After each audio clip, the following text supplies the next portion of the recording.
movies I saw were Wuthering Heights, William Wyler, and I don't know why. It was in a revival, little, third, fourth run, whatever it was. And then the second one or third was Pinocchio. And they were both very convulsive and dark. I remember only storms on the first one, and of course I've seen it since, but on the second one I had the distinct feeling that finally I'd seen childhood portrayed in the way I felt it. And I thought, this is how scary it feels for me to be a child, as opposed to all the sanitized stuff. Yeah. So it was something that through the years we spoke about. The funny thing is, most of my movies, I've been trying to decipher my father. I have a huge interest in fathers and sons and all that. And my mom just passed away, and I realized all along the question for me was my mother. Wow. And I was just distracted by these other things. And it is, a very, very sort of naked moment right now, emotionally. With this movie, with her, with my dad. It was a good time to do it. Yeah. She could not see it completely, but she knew what it meant, and she gave me Pinocchios along the years. Yeah. And she gave me one good Pinocchio. The others were a little bit. She gave me a great Pinocchio. I want to ask the rest of the panel, I assume you've all seen the original Pinocchio. Did it register with you? Stop motion interested you as a child as well? Well, I started with stop motion. Second or third short I did on Super 8 around age 9 or 10 was a stop motion animation. I was already a fan of Harryhausen and all that. I taught animation in high school. I was 17 to kids that were younger than me. I founded a company that I had for 10 years that did stop motion and make effects. And I was supposed to, my first movie was not going to be Kronos. It was a stop motion movie called Omnivore. And we built over 100 puppets and sets and all that. And one night we went for dinner, and we came back and we had been burglarized. And the burglars, not finding anything of value, decided to dance a lambada on the puppets. And then they defecated and peed, which I took as a sign to take a live action career. And for a long time now I've been returning to my first love. I started producing and supervising at DreamWorks. We did 3 series, 12 Hunters, Tales of Arcadia. We did a lot of things, and Pinocchio we've been with since the very early 2000s with this movie. Yeah. Yeah. Why did you want to, why was this Pinocchio something that so you had to do it? To me, the two figures that define me biographically, and I always say I don't have a filmography, I have a biography, is the picture of Frankenstein and Pinocchio. And they are, by the way, very similar tales. and they do define me. And I wanted to do a Pinocchio that was basically counter to everything I thought about the fable. I wanted to make it about disobedience as a virtue, about not having to change to be loved, which I think is terrifying. When we say to someone, he'll change, it's horrible. Love them or leave them, says I. And also, if you notice in the film, everybody changes through Pinocchio being a pure entity. And finally, a movie about fathers and sons, where the father learns. The cricket is basically useless, but he gains a good heart. He becomes really emotional. Starts like this intellectual and all that, etc., etc. And we planned it as a stories of fathers and sons, Ballpen, Spazzatura, Podestan, his son, Candlewick, Geppetto and Pinocchio, and even Jesus and his father. Jesus had a very demanding father. Now this is such a big, huge undertaking. I mean, you had collaborators, some of which are here. I mean, let's start with co-director. Why did you want a co-director, and why did you pick Mark? I didn't want one. But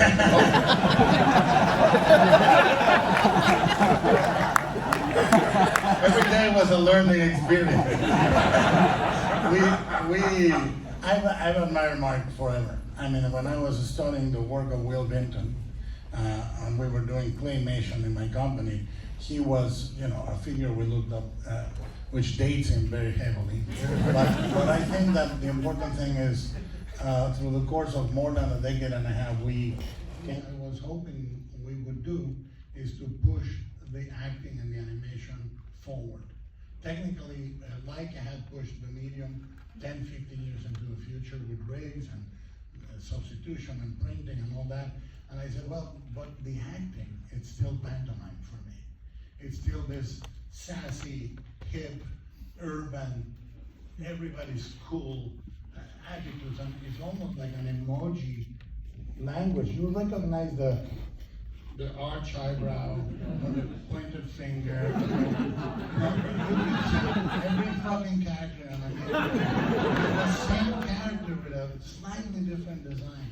And we agreed we would make them feel and think. And we went for, we were talking about it on, they were able, some of them I started on Troll Hunters, we started to animate failed acts, meaning not everything is done the first time, closing a door, picking up a cup. It takes 6 or 7 movements more in real life than in animation. You never just sit down. In animation, people just sit down. Make them then go back. Unnecessary gestures at 24 frames a second. When you see the movie again, you'll start noticing them. We decided animation simulates emotion and exaggerates movement. Animation is too fucking animated for me. So we said, can we go to quiet moments? Can we have a scene that is just a father and a son on a bench having a chat? They're not hyperactive, the camera is not sassy and fun, none of that. Or 2 kids having a talk from one bed to the other, or the quiet moments between the cricket and Pinocchio. And then you really almost lean forward to see every micro gesture on the face. Another thing, don't look at each other on the eye, which in real life we don't do. Avoid, give, don't do, etc. And we kept saying animate, which means give an anima, a soul, to the character. Don't move the character. And we repeated about 35 shots or so, because we would say that character is moving, but it's not alive. There's a big, big difference, and our hope was to push this as further. Like one of my favorite moments of animation, there's a couple, when Geppetto wakes up after the drunken stupor, and he slides on the step, and he makes a bunch of failed acts until he gets to the table. And the one that you will remember clearly, when he enters the empty amphitheater, and he stumbles upon a balloon, and gets tangled and fights because he's angry. That looks like an actor doing an improv, but it's an actor doing an improv fully rigged at 24 frames a second. And people don't do it not only because of economy of movement, and because it costs man hours to animate like that. But I think we were seeking life. In this movie, we were seeking life in the animation, not the simulation of life. We wanted you to feel for these characters they were actors.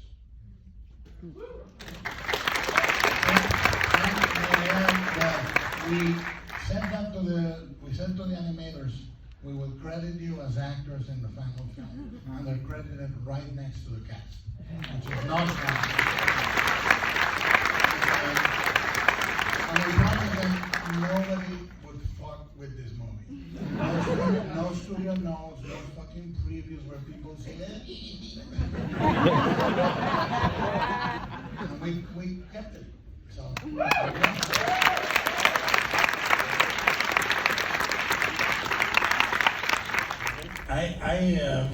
I worked with them for about 8 years on Tales of Arcadia, and the 3 series and the feature, and we didn't get a single note. Wow. So I was happy. And I normally, when I interact with a studio, I say, don't send any notes. We'll have a coffee and we'll talk. And if I remember anything, it was a good note. And we were really, but here's the deal. everybody talks with this rhetorical figure on Netflix. What if people watch Lawrence of Arabia in their iPhone? Yeah, really? If you're gonna watch Lawrence of Arabia, you already don't want to watch it on your iPhone. People may watch TV. But nobody talks about how they finance really interesting shit that all the studios said no to. Yes. Including this. I mean, or Wendell and Wild. Yeah. You know, or Oni, the animated series that is on Netflix right now, which is amazing. And so we don't talk about them as an alternative. Everybody said no to this movie. Wow. Everybody. They would say, we had a meeting where the phone call was, Guillermo Del Toro's Pinocchio, we're in. We don't even need to meet. I said, no, I think we should meet. I met and I said, it happens during the rise of Mussolini and it's about death. and every time I would say, it's not for kids, but kids can watch it if their parents talk to them. You know? And it's very important because in North America, animation is stunted into being forced to be a genre for kids, and it isn't. It's a goddamn medium for art and film at its fullest.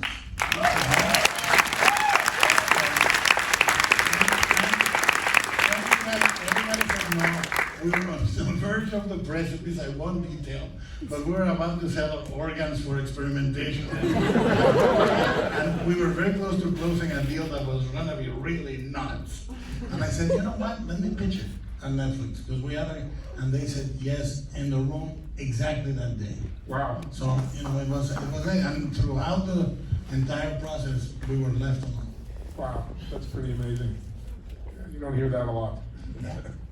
One of the things you kind of talked about a little bit, but I want to hear you talk about it, and kind of everyone. There's such a wonderful feeling of melancholy about so much of this film, and I wonder, what your thoughts about that are. Is that one of the things that, Yeah, I mean, Because it is a way to hold on to life. You know, there's a great poem by Jaime Salinas, a Mexican poet, that says, all of my life a voice has whispered softly in my ear, live, live, live, it was death. And I know this sounds too Mexican for some. But in reality, why do we spend our life trying to not reconcile that we live in a paradoxical world? That not everything is good or bad. The world is horrible and beautiful at the same time. We're all good and bad at the same time. And the childish notion that these two things are irreconcilable, when in nature, the universe encompasses everything. Your loss, your joy, your grief, everything. Why can we not embark on our, by that? And that's Patrick is another melancholy motherfucker. Patrick, you want to talk about that? Yeah, life. You think you're gonna wake up tomorrow, you think, I'll talk to so-and-so tomorrow, I'll call them in a week. And it really is, that's why when people say, it's a waste of time to be mean, or to waste your life hating someone. It's really great to spend it trying to love and put light. This movie for me is light and love. So darkness, no, you can only achieve darkness if there is no light. And this movie is full of it. Full of it. Alexander is the melancholic Frenchman. speaking of full of it, If you really think about the family movies that get made at an industrial scale, and they said, oh, it's for kids. It's not for kids. They make them for the worst type of parent. They don't make them for the kids. Because as a kid, you process the whole world. As a kid, you know who's lying, who's terrible, and you know it instinctively. And when the world of storytelling lies to you, you know there's either you are disoriented or you feel that you are the anomaly, that you are the weird one. And it's in both cases incredibly destructive for kids. If you give kids the tools to have this discussion, look, you're gonna have a chat with your kid about death, whether his fucking hamster dies or you see this movie. There's no other way that, why did Peanut go away in the garden? That's much Pinocchio, hurry! But you have to talk about life. What are you gonna, you cannot child-proof the goddamn world. You can't.